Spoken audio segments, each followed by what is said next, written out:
Oke, Assalamualaikum warahmatullahi wabarakatuh. Selamat siang semuanya. Hawanya di sini hawa anak muda. Kayaknya saya termasuk yang tidak lebih muda dari teman-teman semuanya ya. Jadi saya lagi ngambil tenaga nih, lagi menyerap energi anak muda. Nah, justru saya ingin sedikit cerita tentang disruption, tentang bagaimana kita bisa terus survive, dan bagaimana tentang keindonesiaan kita. Izin sedikit cerita. Kebetulan mungkin saya sedikit senior dari teman-teman gitu ya. Jadi sedikit berbagi pengalaman. Oke. Ada yang ingat gambar ini? Gambar ini itu ya, 2 tahun kemarin terakhir tuh jadi wallpaper. Ya. Wallpaper Instagram isinya ini. Nonton TV isinya ini. Ini jadi wallpaper kita. Angka-angka yang naik turun gitu ya, bikin hati cedak-ceduk gitu. Dan syukur kita bisa melewatinya. Kebayang nggak 2 tahun kemarin teman-teman masih hidup? Saya termasuk orang yang nggak kebayang loh. Karena sebelumnya saya ada ambulans yang mungkin krakring gitu. Kering, butuh ambulans. Yang paling pusing itu kalau butuh oksigen. Di Bandung, saya tinggal di Bandung, oksigen sempat langka. Kami beli tabung sampai dari Manado. Tabung oksigen itu kami beli sampai dari Manado untuk supaya bisa nolong orang tetap bisa bernafas. Jadi hari ini yuk kita kemas bareng-bareng. Gak bayar. Itu sebuah nikmat yang luar biasa. Dan sini ada sosok salah satu pejuang yang bagi saya tiap sore kita nantikan, semoga beliau dilapangkan kuburnya. Yang tentunya kita semua ada di sini karena salah satu jasa para pendahulu kita. Oke, kita move on dari gambar ini, tapi saya ingin mengingatkan teman-teman bahwa kita pernah ada di kondisi seperti ini. Dan ternyata kita ada di mega disrupsi. Jadi kalau lagi main apa? Teman-teman suka main apa? Biasanya kalau dia adu, penuh dengan ketidakpastian gitu ya. Angkanya keluar berapa gitu. Kurang lebih kita habis melewati fase-fase seperti itu. Kita nggak pernah tahu siapa yang kena COVID besok. Tiba-tiba satu kelas bubar gitu ya, libur kembali. Ada satu universitas di Bandung yang sudah kembali ke kampus, tiba-tiba harus pulang kembali. Itu yang terjadi. Dan mega disrupsi ini akan terus bersama dengan kita. Teman-teman beruntung, ada dan lahir dan menjadi pemuda di era hari ini. Yang penting kalau berenang, tetap di atas juga. Kalaupun mau tenggelam harus pakai oksigen. Jadi yang penting kita ada di atas, jangan sampai tenggelam. Disrupsi yang pertama, siapa yang hari ini belum sarapan internet? Saya tadi sarapan nasi kecil. Siapa yang hari ini belum sarapan internet? Dan siapa yang hari ini belum bertegur sapa dengan internet? Hidup kita akan ada di sini, dan sudah ada di sini, dan terus akan ada di sini. Bayangin nanti putra-putri teman-teman, bayangin nanti cucu, lebaran begitu ya, gak perlu lagi pulang kampung. Dan kita akan ada di sini. Perubahannya sangat besar. Perubahan perilaku, perubahan mindset, bahkan kebijakan pemerintah ditentukan oleh disrupsi teknologi. Yang kedua, nah hari ini saya ketemu sama yang ada banyak di sini ya. Teman-teman ada di mana? Ada yang ngaku Gen Z? Atau saya mungkin milenial ya? Teman-teman Gen Z. Teman-teman hari ini, 2 tahun lagi 2024, teman-temanlah yang menentukan loh suaranya. Jadi bijak-bijaklah menentukan pilihan, bijak-bijaklah menentukan opsi, bijak-bijaklah bercakap, karena teman-temanlah yang menjadi trendsetter. Anak muda itu jadi trendsetter loh. Bajunya teman-teman hari ini yang dilihat bapak ibunya. Kok bagus ya? Kerudungnya, kok bagus ya sepatunya. Trendsetter itu selalu anak muda. Dan kita ada di disrupsi generasi. Mayoritas bangsa kita hari ini adalah anak muda. Market mana yang tidak ngebidik anak muda, dia akan kalah. Bisnis mana yang tidak membidik anak muda, dia akan mulai tumbang. Jadi kekuatan dunia ini adalah di anak muda, khususnya di Indonesia. Dan yang terakhir yang kita sudah lewati, dan semoga kita terus bisa lewati bersama. Yang belum divaksin pasti nggak boleh masuk sini dong. Masih ingat rasanya? 2 kali ya, atau 3 kali. Yang sudah 4 kali, syukur 4 kali. Kita semua sudah pernah melewati sesuatu yang nggak mungkin, dan ternyata sudah kita lewat. Saya nggak kebayang kota lengang gitu, nggak pernah kebayang saya. Adanya di film-film ya, kampus kosong, bioskop kosong, mal-mal kosong, dan ternyata kita sudah melewati ini semua. Jadi sedikit cerita mungkin, saya ingin kita bersyukur hari ini, karena kita sudah melewati. Tapi apakah kita akan survive? Nah, ini film-film hari ini ya, zombie, apa lagi? Ya ini hanya pensuasanaan hari ini lah, kalau teman-teman lihat berbagai macam peristiwa kurang lebih seperti itu. Apakah kita akan survive? Dan apa yang bisa membuat kita akan tersurvive? Nah, setidaknya saya akan sedikit cerita share dari 2 tahun terakhir, apa yang membuat kita survive. Dan semoga jadi bekal kita untuk tahun-tahun berikutnya. Yang pertama, values. Ada yang tahu values artinya apa? Bagi saya, values ada sesuatu yang penting, yang kita pegang, yang kita terus perjuangkan, yang kalau dipegang itu diambil orang tuh udah diri kita nggak ada. Seperti pohon yang gede seperti ini, kalau nggak punya akar, dia nggak akan berdiri tegak. Dan values ada salah satunya. Nah, ada 5 values yang akan saya sampaikan. Moga-moga teman-teman terinspirasi dan menjadikannya values, menambah akarnya teman-teman, sehingga teman-teman bisa berdiri lebih dekat. Yang pertama, ketuhanan. Pancasila kita mengajarkan sila pertama, ketuhanan. Ini yang membuat kita optimis, jujur, berintegritas, terus yakin di balik sebuah kesulitan ada kemudahan.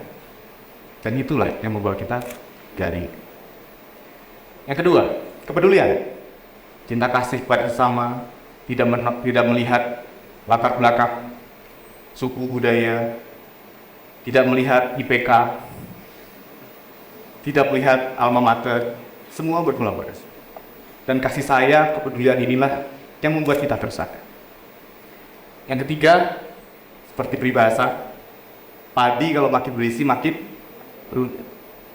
Mahasiswa, ada maha. Ini saya asumsikan mahasiswa semuanya. Ada kata maha di dalamnya. Itu yang membuat kita terus mau belajar. Makin hari nggak makin sombong, justru makin rendah. Teman-teman yang hadir ke sini ini sangat rendah hati. Mau datang ke sini, nggak ada yang ngongkosin.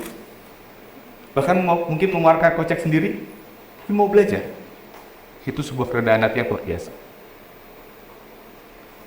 Keempat, tangguhan.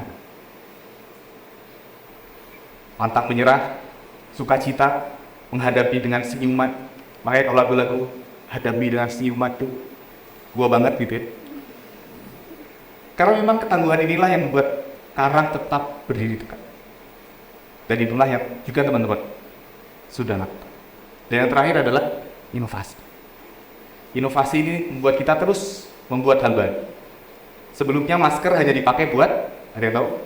Masker itu orang Indonesia sebelum ada pandemi dipakai buat supaya gak nyium bau badan orang. Percaya nggak? Sebelumnya masker kita itu sebelum pandemi dipakai hanya untuk supaya kita nggak nyium bau badan orang di tempat umum. Tapi hari ini kita semua pakai masker, dan itu karena ada inovasi. Inovasi melahirkan hal baru, inovasi untuk memberikan manfaat baru. 5 nilai tersebut yang semoga teman-teman bisa mengambil satunya dan jadikan sebagai salah satu akar untuk bisa terus hidup ke depan. Yuk kita sedikit melangkah tentang tsunami generasi muda. Bangsa kita ini bangsanya anak muda. Ingat-ingat ya, Sumpah Pemuda, Rekas Degok, Reformasi 98. Emang FYP itu kalau bukan anak muda siapa lagi? Emang FYP itu kalau bukan anak muda siapa lagi? Makanya tsunami generasi muda ini kalau kita lihat sebagai bencana, ini bencana besar ya. Ini bencana besar. Perusahaan tiba-tiba pakai jeans, biasanya pakai celana bahan. Dulu pakai pantofel, sekarang pakai sepatu kets. Presiden kita juga pakai sepatu kets kan. Ini perubahan besar. Dan kalau kita lihat sebagai sebuah resiko, ini resiko besar. Tapi kalau peluang, ini juga peluang besar. Dan teman-teman ada di salah satu gambarnya. Ada di sini. Anak muda itu, nah saya kasih 2 clue yang paling mudah supaya kita bisa saling berkolaborasi. Yang pertama adalah, nih, anak muda itu maunya didengerin. Anak muda itu maunya didengerin. Sarannya didengerin. Masukannya didengerin. Apalagi? Kritiknya didengerin. Semua pengen didengerin. Tapi ingat, kita sama anak muda juga harus bisa saling mendengarkan. Telinga kita 2, mulut kita 1. Jadi kalau ngedengerin sesuatu itu memang fitrah kita sebagai manusia. Ilmu public speaking itu paling laku. Tapi hari ini ilmu mendengarkan belum ada yang jual. Dan ini siapa yuk mau bisnis jangan mendengarkan yang baik. Kayaknya akan laku. Karena ke depan semua orang bisa ngomong. Tapi belum tentu semua orang bisa mampu mendengar. Yang kedua adalah pujian. Ini sesuatu yang murah, tapi mahal buat orang lain. Sekali terima pujian, itu adalah energi positif. Dan kita sebagai anak muda, ada tombol love, like, itulah yang membuat platform itu ada. Artinya, yuk saling puji. Bagus, keren, gitu. Kalau teman-teman sudah ketemu sama circle yang kayak gitu, pertahankan. Kalau bisa, jadikan tempat hidup. Karena itulah yang membuat dunia ini terus ada. Positivity, saling apresiasi. Bukan saling membenci atau benci dan saling mengusik satu sama lain. Itu anak muda. Jadi 2, saling mendengarkan, yuk kita saling belajar mendengarkan dan saling mengapresiasi. Dan kita hidupkan circle-circle seperti ini. Forum ini adalah forum apresiasi sebetulnya. Teman-teman mendengarkan saya berbicara. Ini adalah apresiasi yang luar biasa. Dan seperti inilah dunia berjalan. Dan yang terakhir, kita bicara tentang inovasi. Gambar ini berulang 2 kali. Karena saya pengen satu cerita yang paling penting saya dapetin waktu ada sebuah conference teknologi. Ternyata teman-teman, vaksin kalau dengan cara yang biasa itu butuh waktu kurang lebih 15 tahun untuk bikin satu vaksin. Keburu berapa orang yang meninggal? Kalau vaksin 15 tahun lagi, kayaknya kosong di situ Indonesia. Syukurnya vaksin ketemu dalam waktu yang singkat. Dan itu hasil buatan dari inovasi. Ada satu approach yang pengen saya perkenalkan di sini, yaitu open innovation. Dari Hadley di tahun 2020, di bukunya ada, bisa klik. Dia menjelaskan bahwa salah satu fenomena vaksin terbentuk karena adanya open innovation. Semua berkolaborasi, antar ilmuwan, antar institusi, lintas benua, lintas negara, semua berkolaborasi. R&D, satu lembaga dengan R&D yang lain berkolaborasi, bertukar informasi.